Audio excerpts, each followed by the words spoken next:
Before you go on, I want to ask you about your time spent in darkness in that meditation. And there's a lot of different talks and discussions about darkness technology and the inner sun. And how did that work for you? And what do you understand about it that you can share? Okay, have to be honest, I haven't nerded out very deeply about the physiology of it. I have a great friend named John Chavez who became a world-renowned expert in the technology of what he called endowaska. What are all the ways in which you can generate DMT from the inside out instead of taking it from the outside in and have a Hmm. prolonged DMT experience that is endogenously generated instead Wow. of exogenously taken in from the outside in? But I do have, of course, my personal experience I can share. So in 2013, I went to Tao Gardens. Have you guys heard about Mantak Chia and his place, Tao Gardens, just outside Chiang Mai? Uh, Maybe I read about it once. So Mantak Chia has written countless books. He's a famous Qigong master, and he's written all these books, and he has this retreat center just outside of Chiang Mai where he built a special building for the purpose of darkness meditation. Okay. So darkness meditation is a tradition that is, like you guys all know, in many different traditions. For Hmm. example, the ancient Qigong masters would go to a dark cave to meditate. The ancient yogis, all the yogic traditions have something like this. The Egyptian alchemists have Yeah. a powerful darkness awakening process. The Kogi Mamos in Colombia. So in their tradition, they're seers and teachers and shamans. I don't think they even call them shamans. Yeah. They're mamos, whatever that term actually means. They're the seers and teachers of their tradition. They're chosen at birth and they're raised in darkness Mm. so that the Wow. non-material energetic realm is the dominant reality very clearly. And this physical, seemingly solid 3D reality is secondary, which is Wow. the truth. Yeah. Right? So you are raised in that awareness, and then all the other teachers come and train you, and your mother will come into the darkness to nurse you as a baby and all of this. And they get just enough exposure to light to train their eyeballs so that they don't completely go blind in the Right. 3D physical sight. But the vast majority of their life is raised in darkness so that they cultivate this deep awareness of the energetic realms. And I've heard often raised until age 9, age 18, sometimes even into their 30s in darkness before they Wow. come out and interact with the rest of the village, so to speak. So in 2013, I was drawn to have this darkness retreat experience, and I Hmm. went to Thailand to Mantak Chia's retreat center, and he runs his darkness retreat experiences, but I was especially drawn to Jazz Muheen's, she's a really beautiful, very soft, very feminine meditation teacher from Australia. And some people know her as the grandmother of Western breatharianism. Mm. She's gotten quite famous for that work, but what she offers is so much more than so-called breatharianism. And she actually doesn't even use that term. She calls it source feeding. Mm. This idea that we're so deeply tapped into source that our hungers often dissipate in Right. that state of being. So I was just much more drawn to her energy. So she rents out the building that Mantak Chia has custom designed at his retreat center for the purpose of darkness meditation. And this building is quite special. To replicate the dark cave meditation experience, the bricks of this building is pressed from the earth of that local soil. Mm. And instead of going into a dark cave where you have to battle snakes and scorpions, it's a kind of modern, almost 5-star building with beautiful king-size Oh, I beds like the sound of and that. I really want to visit this place. yeah, your private bedroom and private bathroom and so on. So the perimeter of the building is 2 stories with all the bedrooms and, your private baths Hmm. in the perimeter. And in the center of the hall is a meditation hall where you put your individual meditation mats.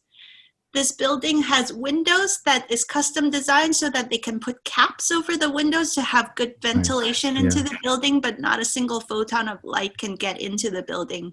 Wow. And I think it's like, I don't know, 4 or 5 dark curtain layers at the front door so that their local retreat staff can put on dark vision goggles. Wow. And come inside the building and service it. I'm going to get all this information from you because one day I'm going to go to this place. And I mean, I have to. I feel like I have to.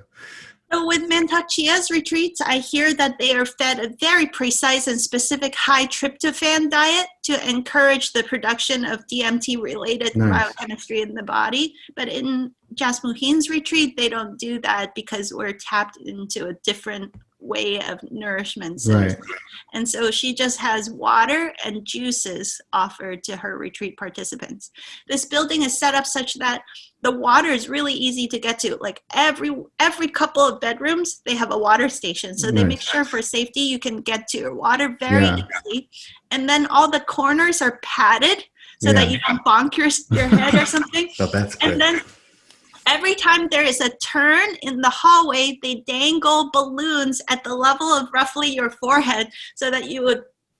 Oh, that's smart. Yeah, because I would have a lot of bruises. Yeah, just a few steps before you might hit a wall, right? It's like, oh, I need to take a turn left or right. Smart, yeah. So they have all these precautions. It's really well supported. It sounds amazing. It's not roughing it at all. So a lot of people say, oh, wow, you like did a dark cave meditation. How brave. I'm like, well, it's very 5-star, actually. I paid thousands of dollars to have a really supportive experience. And now that I've had it, I feel like I could do something a little bit next time. But for safety, they had all those precautions. And then that first day you go into the building and you get acclimatized, and a lot of people will wear like a mindfold to practice navigating. So that's what I was going to ask you. Like, did you begin to? Were you able to start like they? Because some people say that you can actually start seeing in the dark, and like from day to day. How did your perceptions change when you were doing that? And also, before we go on, just for our listeners, can you quickly explain what breatharianism is? Breatharianism? Breatharianism, yeah. Yeah, the term breatharianism is I don't completely love the term either, but I'll just define it. It's this idea that certain well-cultivated individuals, such as Qigong masters and yogis, through the cultivation of their practice, they're so overflowing with chi and prana and light. Their physiology is so profoundly optimized that they gradually lose the need to eat food because they're tapped into a more direct source of energy. And so I think it's not actually anything super esoteric. It's just really a gradient of possibilities, because I bet every listener listening to this has had that experience when you're in a state of joy and fun, doing art, doing music. You go all day, you're like, oh, I didn't even feel hungry. Yeah. Or you're outside in sunshine in the summertime, you're getting a lot of energy from the sun. You're like, I'm so much less hungry. Yeah. Or those days when you're sleep deprived, you're more hungry. When you sleep more and well rested, your physiology is optimized, you're less hungry. So it's a gradient of possibility. So imagine taking it to the nth degree where you've cultivated so deeply that everything is flowing so optimally, you need less and less food. And so some people have gone for prolonged periods, far more than what the medical textbooks say is possible without the hunger. Now, full disclaimer, I do have a medical license. Please don't do any prolonged, unsupported fasting and, blame it on me. Right? Like, I heard this no, really, I don't care about the blame part. Just please, always safety first. So this is just a byproduct and not something that we should focus our energy on. Right. It's a byproduct to just be aware that it is a possibility that's out there. And if it starts happening to you, don't get freaked out. Right. It's like, what's wrong with me? I don't need to eat that much. What happened? Should I be worried? And so, maybe you should do some medical checkups to make sure you're optimized, and just be aware that there's quite a population of people out there, yogis and Qigong masters and breathwork practitioners, that also experience something like this, that the cessation of need to eat as much food as before because you've cultivated your physiology. Right. Okay. So in Darkroom, I also had this experience of going so deeply into a state of meditation that I had no hunger for the entire duration of this retreat. And if I wanted to, I could have lots of delicious juices, Yeah. but I didn't. First of all, there was more pawing around in a dark building to get to the juice station. Yeah. So I was like, oh, what a pain. And Yeah. I'm not even hungry anyway. And so that was quite a sense of freedom, because a lot of times people these days are arguing about, losing freedoms right now. Yeah, it's a big And thing. I think if you are tapped into this awareness that you have access to a level of freedom that under no circumstance could anybody take away That's from right. you. Yeah. That you could be locked in a dark cave, no food or water. I mean, water is a different story, of course. I think dry fasting can be more dangerous than water fasting if not well supported, right? So again, always safety first, you guys.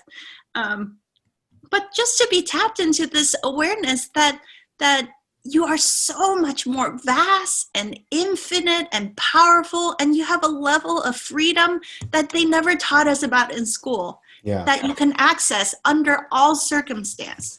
And so I had this experience of being locked basically in a dark cave and realizing, wow, I could perceive without light. I could see all the furniture, like the shapes of the hallways. And gradually, after a few days, I was able to look outside the building and see, oh, it's sunrise time, sunset. I could see another retreat going on in a different part of the retreat center. They're doing Tai Chi form out there. Oh, how beautiful. And then, I was able to integrate past life and future life visions and travel across different dimensions, and then come very fluidly back into this current time frame, this current 3D physical expression of my being. And that it opened these perception abilities that was very fluid. Amazing. And so even though on the physical 3D level, it seems very limiting, very finite, I am stuck in a dark box, right? Yeah. But it was the most freeing. It's such a paradox. It was the most freeing experience of my life, recognizing I could tap into all the multidimensional realities, come back here. I could exit the building, enter the building so freely. And it was a level of freedom that really I wish for more people to be able to tap into. And then we won't have to be so freaked out about everything that's going on in the planet right now. And that doesn't mean you don't do your activism. You do your activism. You take the whatever legal measures or all those practical things that many people are working on. I'm very grateful for that, but not from a space of fear anymore.